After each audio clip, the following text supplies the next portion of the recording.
네, 오늘도 우리 사랑하는 영적인 가족들과 함께 하나님이 우리 공동체에게 주시는 말씀을 함께 나누도록 하겠습니다.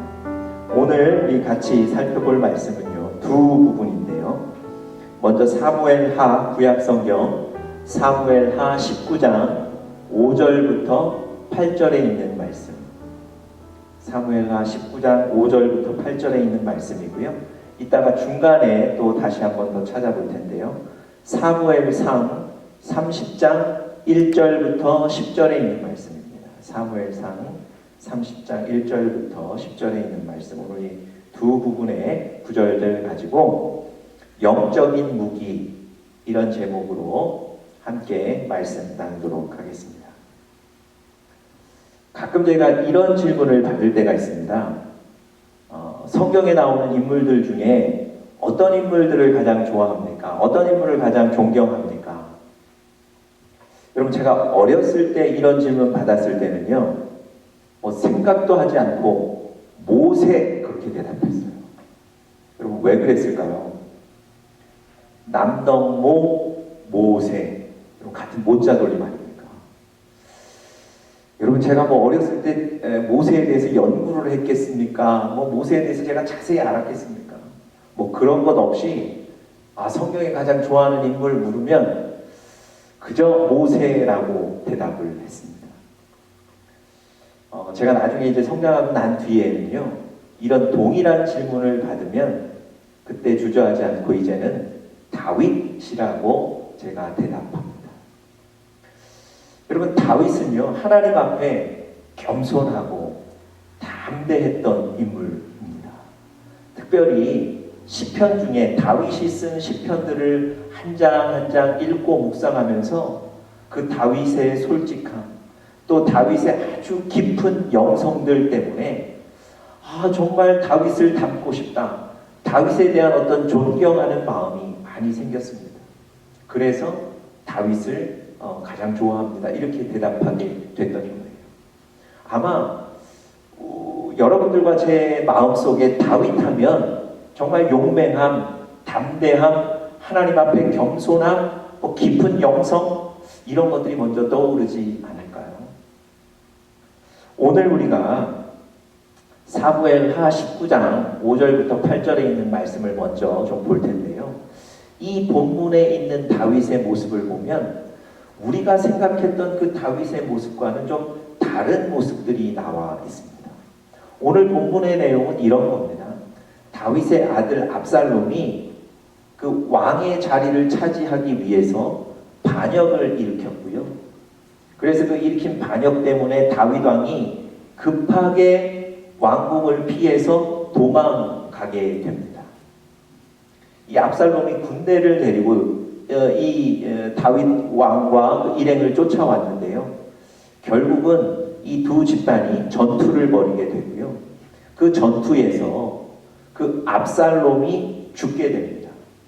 여러분, 한 집단의 장수가 죽었기 때문에 그 군대의 그 다른 어떤 승패는 이미 판결이 난 거죠. 다윗의 군대가 승리하게 됩니다. 여러분, 물론 모든 전투에서 승리하면 대단히 기쁜 것이고 좋지만 특별히 이번 전투의 승리는 의미가 있지 않습니까? 왜냐하면 다윗과 그 모든 일행들이 수세에 몰렸다가 다시 일어나는 극적인 승리였기 때문에 아마 이 전투의 승리는 대단히 기뻤을 것이고 더 큰 의미를 지니고 있었을 겁니다. 그렇게 전투를 마치고 군사들이 돌아오는데요. 이 다윗 왕이 나와서 격려해 준다거나 칭찬해 주질 않습니다. 아니, 아예 다윗 왕이 모습을 보이지를 않습니다. 왜냐하면요, 아무리 반역을 일으키긴 했지만 그 압살롬이 자기 아들이었거든요. 그래서 그 아들을 잃은 슬픔 때문에 아예 나오지도 않습니다. 여러분, 9장 3절 우리가 오늘 다 같이 읽지는 않았지만 9장 3절에 보니까 이런 분위기 때문에 전투에서 승리하고 돌아온 군사들이 마치 패배해서 부끄러운 귀환을 한 것처럼 각자 조용히 자기 집으로 자기 성으로 흩어졌다, 이렇게 기록하고 있습니다. 여러분, 이 모습을 본 이번 전투에 이 군사를 이끌고 나갔던 장수인 요압이 화가 났습니다. 목숨을 걸고 나가 싸운 군사들을 환영하지도 않고 위로하지도 않고 격려하지도 않고 오히려 그들로 하여금 부끄러움을 느끼게 만들었다는 것. 그래서 이 요압이요, 이 다윗 왕을 찾아갑니다. 그리고 다윗 왕이 보이는 지금 행동이 잘못된 것이라고 질책합니다. 그리고 다윗 왕에게 빨리 나와서 군사들을 위로하라고 권하기도 합니다. 심지어 이런 얘기까지 합니다. 만약에 지금 나와서 군사들을 위로하지 않으면 나를 비롯해서 이 모든 군사들이 오늘 밤에 당신을 떠날 것입니다. 그러면 당신이 사울을 피해서 도망했을 때보다도 훨씬 더 큰 어려움을 만나게 될 것입니다. 이런 협박 아닌 협박을 하게 됩니다. 여러분, 이 얘기를 듣고요, 다윗이 얼른 나와서 군사들을 만나고 위로하게 됩니다. 여러분, 군의 통수권자는 누굽니까? 왕 다윗 왕입니다. 그런데 지금 다윗 왕 밑에 있는 부대의 장수인 요압에게, 아니 이 군대의 통수권자인 다윗 왕이 꼼짝도 하지 못하고 끌려다니는 모습이 오늘 본문에 나와 있습니다. 단순히 끌려다니는 게 아니고 어떤 면에서는 요압을 매우 무서워하는 것 같습니다. 요압을 매우 두려워하는 것 같아요. 심지어는 그 요압의 얘기에 순종하는 듯 보이기도 합니다. 여러분, 요압의 그 충고가 일리가 있었기 때문에 그랬을까요? 아니면 이 요압의 협박이 매우 두려웠기 때문에 그랬을까요? 여러분, 제가 지금 요압과 다윗 사이에 뭐 누가 옳은가, 두 사람의 관계가 어땠는가, 뭐 이걸 지금 판단하려고 드리는 얘기가 아니고요. 이 두 사람의 대화 속에 나타난 다윗의 모습에 주목해 보려고 하는 겁니다. 여러분, 우리가 알던 그 다윗, 용맹하고 담대하고 겸손했던 깊은 영성을 가졌던 그 모습과는 오늘 이 다윗의 모습이 다르지 않습니까?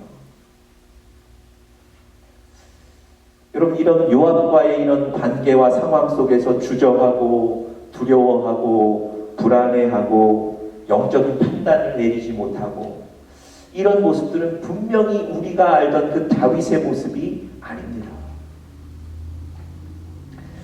여러분, 어린 시절 다윗은요, 들에서 양들을 치는 목동으로 일할 때 사나운 들짐승들이 나와서 양을 물어가면 그 들짐승들과 싸워서 자기가 돌보던 양을 빼앗아 오던 그런 용맹한 어린 목동이었습니다. 아버지의 심부름으로 전쟁터에 나간 형들이 잘 있는지 안부를 묻기 위해 나갔던 그곳에서 골리앗이라는 상대방의 장수를 보게 되고요. 이 골리앗이 날마다 하나님의 이름을 모욕하고 하나님을 비난함에도 불구하고 이스라엘 군사 중에 아무도 그와 나가서 싸우는 사람이 없다는 것을 보고 군사도 아니었던 어린 다윗이, 소년 다윗이 그 골리앗과 맞서 싸우기 위해 나갑니다. 그리고 그가 늘 즐겨 사용했던 그 물맷돌 던져서 그 골리앗을 넘어뜨리게 되죠.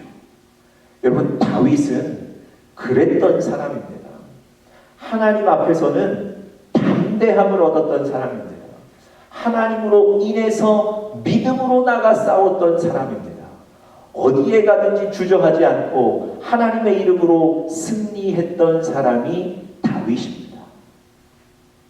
여러분, 그랬던 다윗이 오늘 본문에 보니까 요압 앞에 주눅 들어 있고요.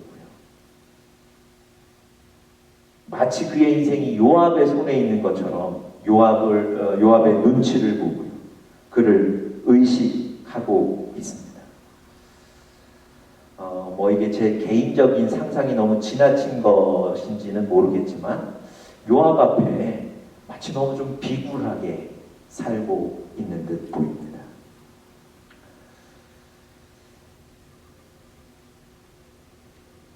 여러분, 사실 이 다윗의 모습뿐만 아니라 우리의 모습이 이럴 때가 있지 않습니까? 우리가 믿음으로 살고 믿음으로 나가고 하나님의 이름을 앞세워 나가며 믿음으로 살던 때가 있었는데요. 어느 순간 우리에게 그 믿음이 사라지고 우리에게 예배가 사라지고 우리에게 담대함이 사라지고 불안이 가득하고, 여러분, 우리의 모습도 사실 이 다윗의 모습처럼 어느 순간인가 변해 있는 것을 보지 않으십니까? 여러분, 어떻게 이런 모습들을 극복하고 이겨내고 다시 설 수 있을까요? 여러분, 바로 여러분과 제가 가져야 하는 영적인 무기를 다시 회복하는 것, 이것이 바로 그 방법입니다.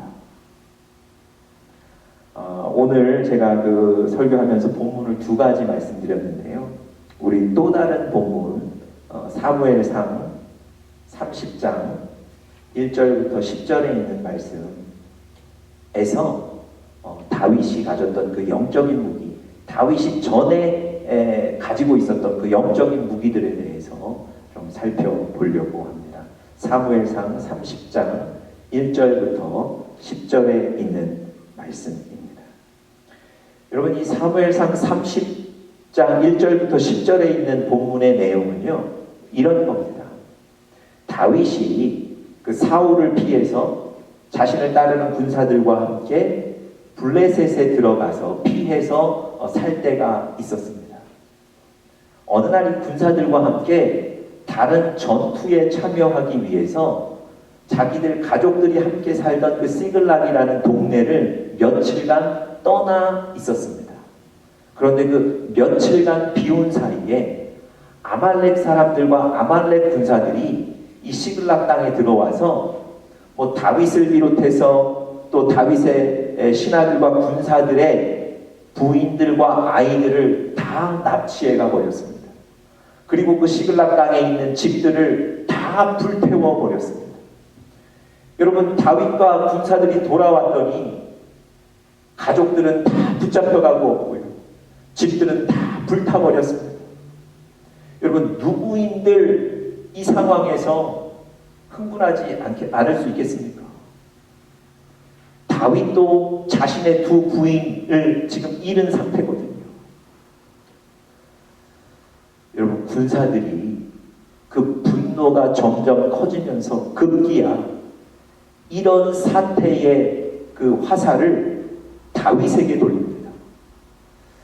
다윗 때문에 지금 우리가 이 블레셋 땅에 들어와서 결국은 이런 일을 맡게 됐다는 겁니다. 다윗 때문에 나가지 않아도 될 전투에 참여하러 나갔다가 그래서 이곳을 며칠 비웠다가 이런 큰 사태를 맞았다고 원망하는 거예요. 여러분, 이 다윗의 부하들 군사들의 분노와 원망이 얼마나 컸는지 모릅니다. 그래서 성경에 보니까 자신의 상급자이며 지금까지 믿고 따랐던 다윗을 돌로 쳐 죽이자고 자기들끼리 결의했다는 거예요. 여러분, 다윗의 입장에서 한번 생각해 보시겠습니까? 지금까지 나를 따르고 나를 믿어줬던 이 군사들이 갑자기 한순간에 돌변해서 자기를 돌로 쳐 죽이려고 하는 상황입니다. 여러분, 다윗도 얼마나 당황했는지 몰라요. 6절에 보니까 다윗이 크게 궁급하였다 이렇게 표현하고 있습니다. 그럼 다윗도 지금 당황한 거예요. 이런 순간이 있을 거라고 생각도 하지 못한 거예요. 어쩌면 여러분, 제가 오늘 설교 서두에 설명드렸던 압살롬의 반역이 일어났을 때보다 사실 더 두렵고 위험하고 당황스러운 그런 상황 아닙니까? 그런데요, 그때의 반응과 지금 이 사건에 대한 반응이 완전히 틀립니다. 앞서 소개해드렸던 그 사건의 반응은 다윗이 힘을 잃고 불안해하고 두려워하고 영적인 판단을 내리지 못하는 그런 반응이었는데요. 지금이 더 힘들고 어려운 순간이지만 이때는 지혜롭게 이겨 나가게 되고 이 위기를 돌파하게 되었습니다. 과연 이때와 그때 어떤 차이가 있었을까요? 저는 이것을 이때 다윗이 가졌던 것을 다윗의 영적인 무기라고 표현하고 싶습니다. 그럼 다윗이 어떤 영적인 무기들을 가졌었는지 제가 세 가지로 좀 짧게 설명드리면서 여러분과 저에게도 도전이 되고 은혜가 될 수 있기를 간절히 바랍니다. 첫 번째로요, 다윗은 하나님께 묻는 겸손함이 있었습니다. 하나님께 묻는 겸손함이 있었다는 겁니다.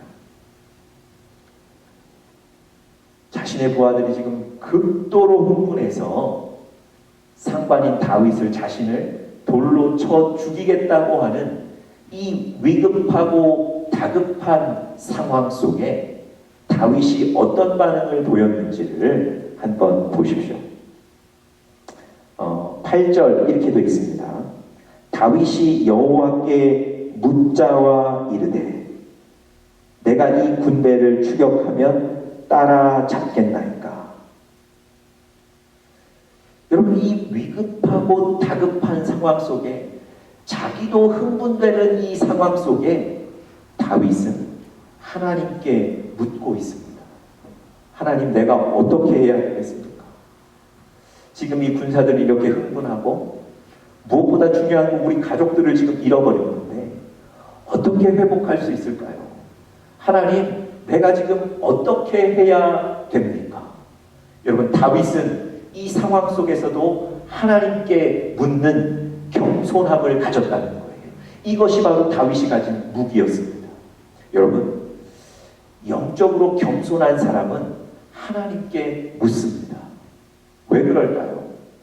하나님이 이 세상을 창조하시고 하나님이 이 세상을 움직이시는 이 세상의 주인이시라는 것, 하나님이 내 인생도 움직이고 이끌어 가시는 주인이라는 것, 그것을 인정하기 때문에 그렇습니다. 역으로 교만한 사람은요, 자기 자신을 의지하게 되고요, 자기의 직감, 자기의 경험, 자기의 지식, 자기 주변에 있는 사람을 의지하게 되거든요. 겸손한 사람, 하나님 앞에 겸손한 사람은 하나님을 인생의 주인으로 모시기 때문에 늘 그분께 묻습니다. 하나님, 어떻게 해야 될까요? 오늘 다윗은 바로 그렇게 하나님 앞에 묻는 겸손함을 가졌던 사람입니다. 여러분, 우리가 가진 겸손함이 표현이 되는데 그것이 바로 하나님께 묻는 것으로 표현이 되는 거예요. 여러분, 늘 하나님께 물으십시오. 늘 하나님, 어떻게 해야 되겠습니까? 하나님께 여쭈시기를 바랍니다. 여러분, 여호수아가 이스라엘 백성들 데리고 요단강 건너 가나안 땅 들어가서 그 가나안에 이미 있던 그 원주민들과 싸워서 승승장구하고 있었습니다. 그 크고 두껍다는 그 여리고성마저도 성을 무너뜨리고 그 성을 점령하는 큰 승리를 거두었습니다. 여러분, 여리고성 다음 전투가 아이성을 점령하는 전투였는데요, 이 아이성은 너무 작았습니다. 저 여리고성도 넘어뜨렸는데 그 여리고성에 비해서 이 아이성은 너무 작고 연약한 성이었어요. 그런데 여러분, 그 아이성 점령하는 전투에서 이 이스라엘의 군대가 크게 패하고 맙니다. 여러분, 그 큰 여리고 성도 무너뜨렸던 이 이스라엘 군사들이 그 작은 성 아이성에서 왜 그렇게 대패했을까요? 하나님은 그렇게 얘기하세요. 너희가 나에게 묻지 않았다는 거예요. 여러분, 여호수아가 그랬습니다. 아이성은 너무 작았기 때문에 하나님께 물을 필요가 없다고 생각했어요. 이건 대충 해도 이긴다고 생각했어요. 이건 우리가 가진 전략과 전술만으로 이길 수 있다고 생각했어요. 그게 교만이에요. 그래서 하나님께 묻지도 않고 갔다가 그 작은 전투에서 크게 패하고 다시 깨닫습니다. 하나님, 제가 묻지를 못했습니다. 하나님, 어떻게 할까요? 다시 묻고 그 전쟁에 나가 승리하게 됩니다. 여러분, 교만함이 우리가 하나님께 묻는 것을 가로막아요. 여러분, 그 교만함을 내려놓으시고 하나님께 물으시는 겸손함의 무기를 지니는 우리 사랑하는 영적인 가족들 되시기를 간절히 축복합니다.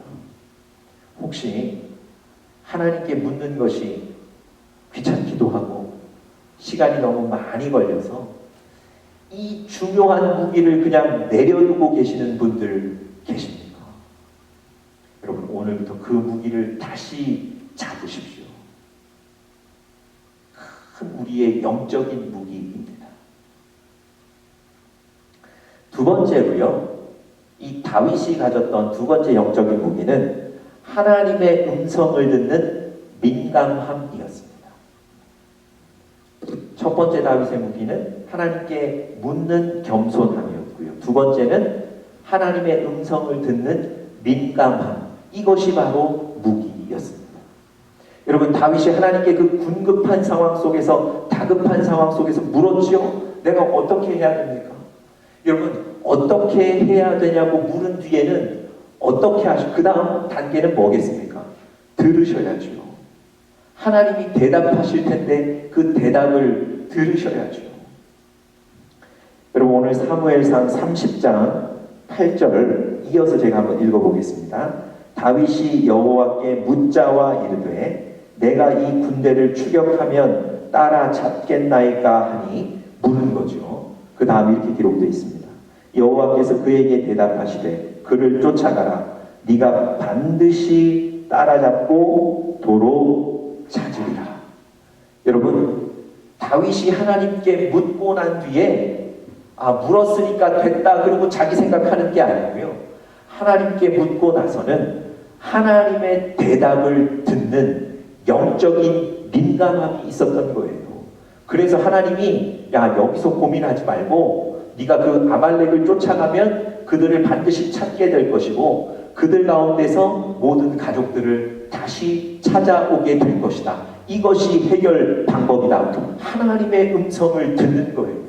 여러분, 하나님의 음성을 듣는 사람들은 사는 거예요. 왜냐하면 하나님께서 여러분들과 저에게 가장 적절한 길, 가장 알맞은 길, 최선의 길을 알고 계시고 그것을 우리에게 말씀해 주시기 때문에 그렇습니다. 역으로 그 하나님의 음성을 듣지 못하면 우리 인생의 지금 이 문제에 관해서 가장 적절한 길, 알맞은 길을 우리가 분별하지 못하는 거예요. 혹시 묻는 데까지는 가시는데 하나님의 음성을 듣는 것에는 너무 이렇게 시간이 걸리고 또 방법도 잘 모르겠고 그래서 멈추시는 분, 이 중요한 무기를 내려놓고 사시는 분들 계시다면 오늘부터 다시 영적인 민감함을 주십시오. 그렇게 기도하시고요. 그래서 하나님의 음성을 듣는 여러분들 되시기를 간절히 축복합니다. 제가 지난 주일에 예수님께서 선한 목자 되시고 양의 문이 되신다 이렇게 주일 설교하며 말씀을 전했습니다. 여러분, 양들은요 선한 목자를 따라와야지 삭군을 따라가면 안 돼요. 왜냐하면 삭군 따라가다가는 위험한 상황에 빠지게 되고요, 다급한 상황을 만나게 되거든요. 선한 목자이신 예수님만이 여러분과 저를 안전하게 지키시는 거예요. 여러분과 제가 선한 목자인지 혹은 저 사람이 사꾼인지 구별해야 될 거 아닙니까? 어떻게 구별한다고요? 양은 주인의 음성을 듣고 따라간다는 거예요. 다시 말씀드리면 선한 목자의 음성을 듣고 그 선한 목자를 따라가게 된다는 거예요. 여러분과 제가 하나님의 음성, 선한 목자 되신 예수님의 음성을 들을 수 있어야 됩니다. 성경을 통해서, 성경을 읽고 묵상하는 것을 통해서, 또 우리의 예배를 통해서, 선포되는 설교를 통해서 하나님이 나에게, 우리 가정에게, 우리 교회에 주시는 하나님의 음성을 듣고 분별하셔야 됩니다. 그래야 그분을 따라갈 수 있거든요. 여러분, 영적인 민감함을 다시 회복하시고 하나님께 달라고 간구하시고 기도하시는 여러분들 되시기를 간절히 바랍니다. 마지막 세 번째로요, 다윗이 가지고 있던 영적인 무기는 하나님의 뜻을 따르는 순종함이었습니다. 하나님의 뜻을 따르는 순종함이었습니다. 다윗은 물었고요, 하나님이 그에게 대답하시는 것을 다윗이 들었습니다. 그 뒤에는, 그 다음 스텝은 뭘까요? 10절에 이렇게 기록되어 있습니다. 다윗은 400명을 거느리고 쫓아가니라. 여러분, 하나님께서 다윗에게 아말렉을 지금 쫓아가면 만날 수 있을 것이고 그들에게서 너희 가족들을 도로 찾아오게 될 것이다 말씀해 주셨거든요. 다윗은 지금 그 하나님의 음성을 들었거든요. 그 뒤에 다윗은 주저하지 않고 군사들을 데리고 쫓아가는 겁니다. 순종하는 거예요. 여러분, 하나님의 말씀을 듣고도 주저하고 하나님의 말씀을 듣고도 의심하여 고민하는 게 아니에요. 하나님의 음성을 들었으면 즉각적으로 순종하는 거예요. 다윗에게는 하나님의 말씀을 따르는 순종함, 이런 큰 무기가 있었습니다. 여러분, 우리가 우리 자신의 인생의 미래를 우리가 계획하고 우리가 재단할 수 없습니다. 그런데 우리가 계산하고 우리가 이것저것 잴 때가 많습니다. 여러분, 하나님의 음성을 들었다면, 하나님이 여러분과 저에게 말씀해 주셨다면 그 뒤부터는 주저하지 않고 순종함으로 나아가는 여러분과 제가 될 수 있기를 간절히 바랍니다. 여러분, 다윗은 지금 제가 말씀드렸던 이 세 가지 무기를 가진 거예요. 하나님께 묻는 겸손함, 또 하나님의 음성을 듣는 민감함, 그리고 하나님의 뜻을 따르는 순종함. 여러분, 이게 다윗이 가진 영적인 무기였어요. 이런 무기들을 갖고 있었을 때는요, 군사들이 자신을 돌로 쳐 죽이려는 그 위기 속에서도 돌파하게 되고 이기게 되고 승리하게 되는 겁니다. 그런데 이 무기들을 잃었을 때는 요압 한 사람의 얘기에도 두려워하고 불안해하고 영적인 판단이 흐려지고 이렇게 떨게 되는 거예요. 여러분, 혹시 여러분과 제가 지금 요압이라는 한 사람, 요압이라는 어떤 환경 때문에 두려워하고 떨고 있지 않습니까? 심히 걱정하고 있지 않습니까? 여러분, 오늘 다윗이 가졌던 이 세 가지 무기가 나에게 무뎌져 있지 않는가? 아니, 내가 그 무기들을 내려놓고 있지 않는가? 살펴보시고요. 오늘 그 무기들을 당장 다시 붙잡으시고 하나님께 묻고 음성을 듣고 순종하며 나가십시오. 다윗처럼 위기를 돌파하고 승리하게 될 줄 믿습니다. 우리 다 같이 기도하겠습니다. 하나님, 오늘 다윗이 가졌던 그 영적인 무기들을 저희가 다 무거워서 혹은 귀찮아서 다 놓고 살지 않았습니까? 하나님, 그 무기들 다 회복하게 도와주시고 하나님, 그 과정들을 다 겪게 도와주셔서 종국에는 승리하는 우리 교회와 사랑하는 영적인 가족들 되게 하여 주시옵소서. 감사하며 예수님의 이름으로 간절히 기도드렸습니다.